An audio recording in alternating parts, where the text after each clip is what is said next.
Hello बच्चों, आप सभी कैसे हैं? उम्मीद करती हूँ आप अपने घरों में स्वस्थ और प्रसन्न रहते हुए अध्ययन कार्य सुचारू रूप से कर रहे होंगे। तो बच्चों, आज हम पढ़ने जा रहे हैं आपकी बसंत बुक का पाठ 4। इसका नाम है कठपुतली। तो सबसे पहले हम जान लेते हैं कि ये कठपुतली क्या है। तो बच्चों, कठपुतली विश्व के प्राचीनतम रंगमंच पर खेले जाने वाले कार्यक्रम में से एक है। कठपुतलियों को विभिन्न प्रकार के गुड्डे गुड़ियों, जोकर आदि पात्रों के रूप में बनाया जाता है। इसका नाम कठपुतली इस कारण से पड़ा क्योंकि पहले के समय में इसका निर्माण लकड़ी अर्थात काष्ठ से किया जाता था। इस प्रकार काष्ठ से बनी पुतली का नाम कठपुतली पड़ा। कठपुतली एक ऐसी गुड़िया होती है जिसके शरीर के हर अंग से धागे बंधे होते हैं। इन्हीं धागों से जो भी चाहे अपनी इच्छा के अनुसार इन्हें नचा सकता है। लेकिन क्या आपने सोचा है कि जीवन भर दूसरों के इशारों पर नाचने वाली ये कठपुतलियां क्या सोचती होंगी? क्या उन्हें ऐसा जीवन अच्छा लगता होगा? क्या उन्हें ऐसा जीवन जीना अच्छा लगता होगा?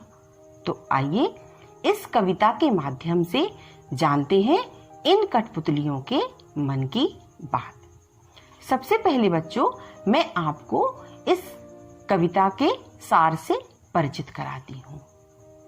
तो कविता का सार इस प्रकार है। प्रस्तुत कविता भवानी प्रसाद मिश्र की है। इस कविता में कठपुतलियां स्वतंत्रता की इच्छा जताते हुए स्वयं अपनी बात व्यक्त कर रही हैं। उनके समक्ष स्वतंत्रता को साकार बनाने वाली चुनौतियां हैं। धागे में बंधी हुई कठपुतलियां पराधीन हैं। उन्हें दूसरों के इशारे पर नाचना पड़ता है, जिसका उन्हें बहुत दुख है। इस दुख से मुक्त होने के लिए एक कठपुतली विद्रोह कर देती है, क्योंकि वह अपने पैरों पर खड़ी होना चाहती है। पहली कठपुतली की बात को सुनकर अन्य कठपुतलियां भी उसके साथ हो जाती हैं, क्योंकि पहली कठपुतली की बात अन्य कठपुतलियों को अच्छी लगती है। पहली कठपुतली पर सबकी स्वतंत्रता की जिम्मेदारी आ जाती है।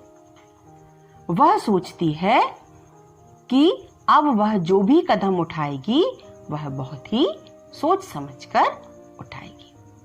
तो ये हो गया बच्चों कविता का सार।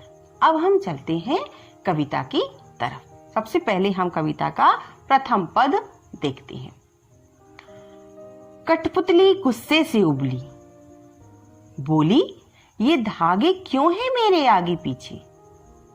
इन्हें तोड़ दो, मुझे मेरे पांव पर छोड़ दो।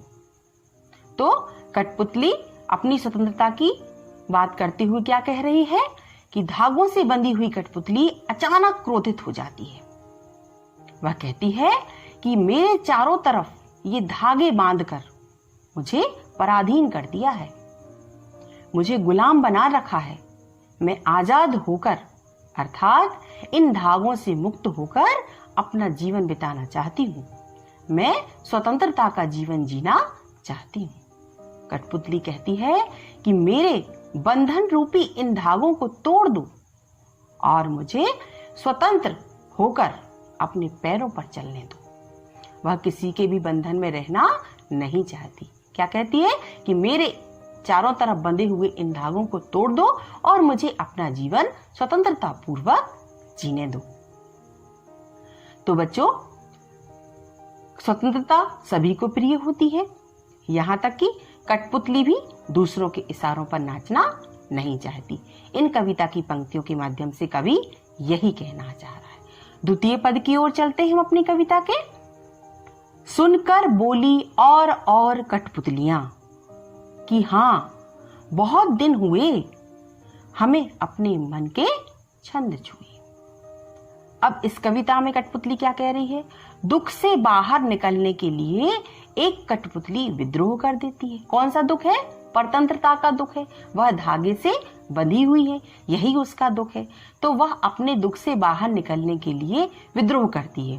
अर्थात पहली कठपुतली जब आजाद होने की बात कहती है तो उसकी बात अन्य कठपुतलियों को भी अच्छी लगती है और वे सभी भी उसकी हाँ में हाँ मिलाते हुए स्वतंत्र होने की बात कहने लगती हैं। अपनी इच्छा प्रकट करते हुए या अपनी बात को कहते हुए कहती है कि हम बहुत दिनों से गुलामी का जीवन जी रहे हैं, लेकिन अब हम स्वतंत्र होकर अपने मन की इच्छाओं को पूरा करना चाहते हैं, है ना। पहली कठपुतली ने क्या कहा कि मुझे तो स्वतंत्र होना है, मेरे चारों तरफ जो धागे हैं उनको क्या करो, हटा दो। पहली कठपुतली की बात सुनकर अन्य कठपुतलियां भी उसका साथ देने लगती हैं, उसकी हाँ में हाँ मिलाती हैं और वह भी बोलती है कि हाँ मुझे भी इन धागों से स्वतंत्र करो। अतः इन पंक्तियों में स्वतंत्रता पाने की बेचैनी का भाव स्पष्ट हो रहा है। अब हम चलते हैं अपनी कविता के तृतीय पद की तरफ। मगर पहली कठपुतली सोचने लगी, ये कैसी इच्छा मेरे मन में जगी। अब क्या होता है, इन पंक्तियों में कठपुतली अपनी चिंता को व्यक्त कर रही है। कौन सी कठपुतली? पहली कठपुतली अपनी चिंता को व्यक्त कर रही है। अन्य सभी कठपुतलियों की बात सुनकर पहली कठपुतली सोचती है कि मैंने तो केवल अपनी आजादी के बारे में सोचा था, मैंने तो केवल अपनी स्वतंत्रता की बात की थी, लेकिन अब तो मेरे साथ बाकी सभी कठपुतलियां आजाद होना चाहती हैं। फिर वह सोचती है कि अब जबकि सबकी स्वतंत्रता की जिम्मेदारी उसके ऊपर आ जाती है तो वह कहती है, क्या कहती है कि स्वतंत्रता पाने की कैसी इच्छा उसके मन में जागृत हो गई। क्या आजाद होने के बाद वह स्वयं अपने पैरों पर खड़ी हो पाएगी? क्या बाकी कठपुतलियों जो होंगी, जो उसके साथ आजाद होंगी, क्या वह आजादी का सही उपयोग कर पाएंगी?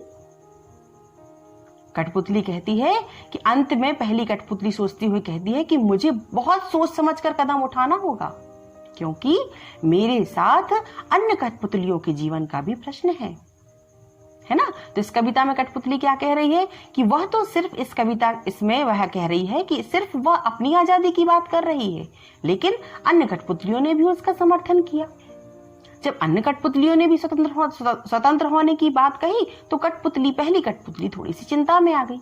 उसे लगा कि अब जो अन्य कठपुतलियां हैं उनकी जिम्मेदारी भी मेरे साथ हो गई, कि मुझे अपनी जिम्मेदारी तो निभाना ही है, साथ में उनकी जिम्मेदारी भी मुझे निभानी पड़ेगी। अब कठपुतली को यह भी निश्चय नहीं है कि वो धागे से आजाद होने के बाद चल पाएगी या नहीं, और स्वतंत्र होने के बाद क्या अन्य कठपुतलियां उस स्वतंत्रता का सही सदुपयोग करेंगी, अन्यथा नहीं। तब कठपुतली ने निर्णय लिया कि नहीं, मैंने जो भी निर्णय लिया है या मैं जो भी निर्णय ले रही हूँ वह मुझे बेहद सोच समझ कर लेना है। तो बच्चों, इस कविता में हमें क्या शिक्षा मिली, हमने क्या सीखा इस कविता से कि जब हमारे द्वारा लिए गए निर्णय का असर दूसरों पर भी पड़ता है तो ऐसी स्थिति में हमें कोई भी फैसला बहुत ही सोच समझकर करना चाहिए। तो बच्चों, उम्मीद करती हूँ ये कविता आपको अच्छे से समझ में आ गई होगी। अगले वीडियो में एक नए पाठ के साथ आपसे फिर मिलेंगे। तब तक घर में रहें, सुरक्षित रहें। धन्यवाद।